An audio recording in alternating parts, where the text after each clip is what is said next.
इंसान और संत रूपी भगवान आपस में कैसे तुलना हो और किन शब्दों से तुलना हो। ऐसे साईं मस्ताना जी महाराज गॉड गिफ्टेड होते हैं। संत को बनाया नहीं जाता।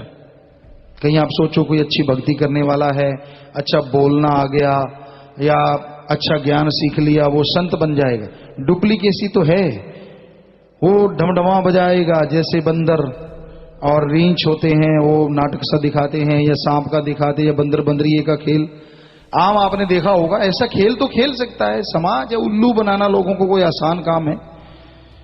लेकिन प्योर संत, क्योंकि ऐसा भी टाइम आया था जब 8वें पातशाह गुरु सिख धर्म में, उस समय सिख धर्म नहीं था अगर ये कहें तो सही रहेगा, हिंदुओं के गुरु और मुसलमानों के मुर्शिद कामिल 8वें गुरु ने ये कहा कि भाई माथा टेक दिया कि गुरु मिलेगा, और नाम बोल दिया कि अब फलां जगह जाइए वहां गुरु मिलेगा। तो उस जगह कितने लोग बैठ गए गुरु बन बन के, हर कोई कहे मैं ही गुरु हूं, मैं ही गुरु हूं, मैं ही गुरु हूं। तो मक्खन शाह लुबाना एक सिख थे, मालिक के प्यारे थे, उनका जहाज डूब रहा था समुद्र में, जहाज रानी का काम करते थे। उन्होंने दुआ की कि हे गुरु, तू अगर सच्चा है तो मुझे बचा ले, मेरा बिजनेस है, व्यवहार है, मैं 500 अशरफियां मानवता की भलाई के लिए तेरे चरणों में चढ़ाऊंगा। तो उसने ये मांग मांगी और उसका जहाज बच गया, मालिक ने रहमत की। आ गया वो, और वहां आके 2-2 अशरफियां सबको देता रहा, सारे खुश, आशीर्वाद पे आशीर्वाद, बेटा तेरा भला हो, तेरा काम दुगुना चले, तेरा चौगुना चले। जब ऐसा बोले वो 2 अपनी वापस जेब में डाल ले। वो देखे हुए हैं मुफ्त में आशीर्वाद ले गया। अशरफियां तो इसने वापस उठा ली, चलता गया। एक जगह जब पहुंचा तो वहां जाके 2 अशरफियां रखी, सिर झुकाया, आगे से आवाज आई अपनी वापस उठा ले। देखा है, क्यों जी मेरे से गलती हुई? अरे कहता 500 चढ़ाता 2 है। सारा हिल गया और लंबा लेट गया, साथियों को बुलाया, शोर मचाया, ढोल बजाया, मुझे गुरु ला दो रे, मुझे गुरु ला दो रे, मुझे गुरु ला दो रे। गुरु तेग बहादुर जी महाराज को ढूंढ लिया और पाखंडी भाग गए। तो ये कलयुग है, दिनों दिन युग बुराई होता चला गया। तो आज पता नहीं इस धरा पे या त्रिलोकियों में कितना ऐसा हो रहा है, पर हम अपने नजरिए से कहते हैं हमें हमारा सतगुरु अल्लाह राम मौला मिला, शाह मस्तान शाह सतना। ना कोई पाखंडी मिला, ना ढोंगी की जरूरत पड़ी। जिनको जरूरत है जाए माया रानी के गंदगी में। हमें तो अपना दाता रहबर मिल गया, हमें तो अपना मुर्शिदे कामिल मिल गया, जिसने कोई कांट छांट की ही नहीं, किसी धर्म का नहीं, किसी मजहब का नहीं, किसी का बुरा नहीं।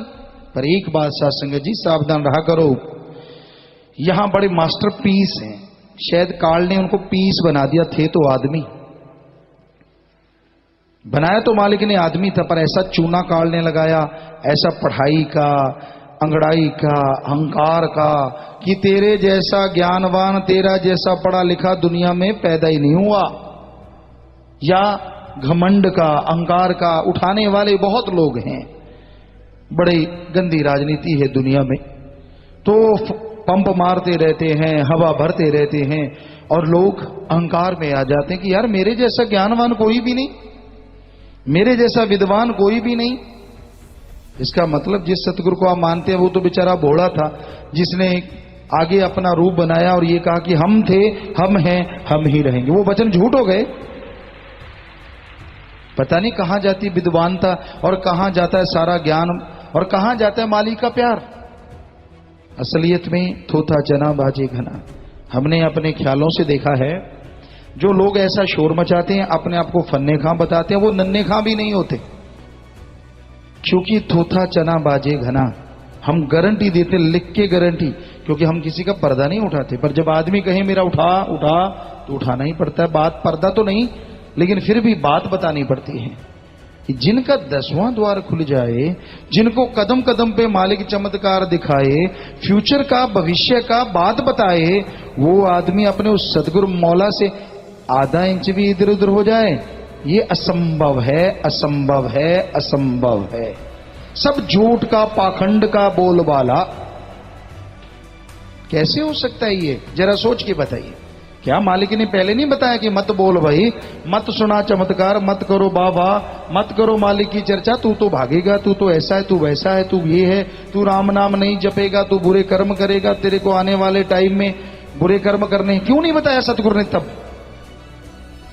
दूसरों को उखाड़ना, दूसरों को बुरा बोलना बड़ा आसान है, अपने बारे में इंसान सोचते नहीं। हम तो साईं जी से यही दुआ करेंगे कि ऐसे तमाम लोगों को मालिक सद्बुद्धि बख्श, ताकि वो नेक रास्ते पे रहें, तेरे गुणगान गाएं और दोनों जहान की खुशियों से माला माल हो जाएं। बद्दुआ फकीर किसी को दे ही नहीं सकता, लेकिन बड़े पढ़ के कड़े हुए लोग हैं। हम कहते कुछ और हैं, बना कुछ और देते हैं। बात का बतंगड़ बनाना आज समाज में हमने बिल्कुल कह के देखा है, पल में कुछ का कुछ बना देना। तो ये घोर कलयुग, भयानक कलयुग का दौर है साथ संगत जी। कोई भी आपको आदमी मिलता है, चस्का ना लो, ये मन अंदर ठसका लगा सकता है। आप कहीं ज्ञान छांटते रहो या इंक्वायरी करो, हाँ भाई आप इकट्ठा कर लें, इससे भी पूछ, उससे भी पूछ, तेरा मन क्या 10वां द्वार तेरा खुल गया, फिर तो पूछता, फिर बेफिक्र रहे, रत्ती भर भी नहीं हिलेगा, क्योंकि मालिक का रहमो करम जब अंदर से नूरी जलाल का दर्शन होता है, मन तो क्या काल महाकाल भी हिला नहीं सकता। और अगर नहीं खुला तो मत पड़ किसी के पचड़े में, उसने तरह तरह की बातें सुनानी है, उसके साथ मक्खन लगा लगा के अकेला मसाला ही होता है, बीच में सामान तो होता ही नहीं। फ्रूट के साथ मसाला लगाते ताकि पक जाए, और बीच में फ्रूट हो ही ना तो पकेगा खाक। तो भाई हम तो साथ संगत को यही कहते कि कोई भी डाउट, कोई भी शक, बेझिझक अपने फकीर को बताओ, बेझिझक अपने गुरु से पूछो। उसकी ड्यूटी गुरु ने लगाई होती है। और जिनसे आप अपनी क्लियरिफिकेशन करते हैं या अपने मन की शांति के लिए दूसरे, यार तू बता, मुझे पता नहीं था, तू बता, क्यों? वो रब है क्या? या सतगुरु ने उसकी ड्यूटी लगाई है क्या? क्यों किसी इंसान को इतना ऊपर चढ़ाते हैं आप? तो हम तो सीधी सादी बात जानते हैं, जट का सौदा सच्चा सौदा। सतगुरु ने जो सिखाया कि पूछना है, सतगुरु ने हमारी ड्यूटी लगाई, कहते हम ही हैं, फिक्र मत कर, तो वही जवाब देंगे। जो मर्जी पूछिए, यहां आके पूछिए, जिसका जो दिल करे। पर एक दूसरे में फुसफुसाने से कहीं फुसफुस ना हो जाए, फिर आप नरक भोगोगे, फिर गलत जगह। तो इसलिए आप मस्ताना जी महाराज, जिन्होंने ये सच्चा सौदा, माफी का भी सौदा है, यहां आइए। कोई गलती हुई, कोई बुरा ख्याल आया, बुरी सोच आई, तौबा कीजिए। यकीन मानिए वो सतगुरु दयाल हैं, दया के सागर, सब कुछ मुआफ ही नहीं करते, बल्कि पहले जैसा प्यार मोहब्बत बढ़ा देते हैं, कई गुना खुशियां लुटा देते हैं। सो मन के झांसे में आना नहीं, मन के झांसे में ना आओ। लारा लप्पा लारा मन लाई रखदा, बेपरवाह ने कितने वचन किए हैं। आप भजन शब्दों की किताब लेके देखो, मन के ऊपर देखो, और नाम जपने पे, कई लोग कहते जी नाम जपने का नहीं कहते थे परमपिता जी, तो फिर शब्द क्यों बनाए इतने? बड़ी हैरानी होती है। झूठ पे झूठ, झूठ पे झूठ। सतगुरु को भी अपने तरीके से चलाना नहीं, नाम जपने का तब नहीं कहते। मस्ताना जी महाराज ने शुरुआत ही यहां से की थी, ये घोर कलयुग है, नाम जपा करो वरना खल उल्टी उतारी जाएगी, जपोगे तो बचोगे। अब वहां से चली बात, बेपरवाह ने तो इतने भजन बनाइए। इसी भजन में देख लो, जन्म अमोलक मिला है मुक्ति पाने के लिए, संत जगत में आते किस लिए? नाम जपाने के लिए। सीधी सी बात है, संतों का आने का मकसद ही कोई और नहीं होता कि राम नाम से जोड़ो, अल्लाह वाहिगुरु गौड़ खुदा रब की भक्ति इबादत से जोड़ो, और इंसान उससे जुड़ जाए और भक्ति इबादत करके आवागमन से आजाद हो जाए, दोनों जहां की खुशियां पाए। इसलिए संत पीर फकीर इस संसार में आते हैं।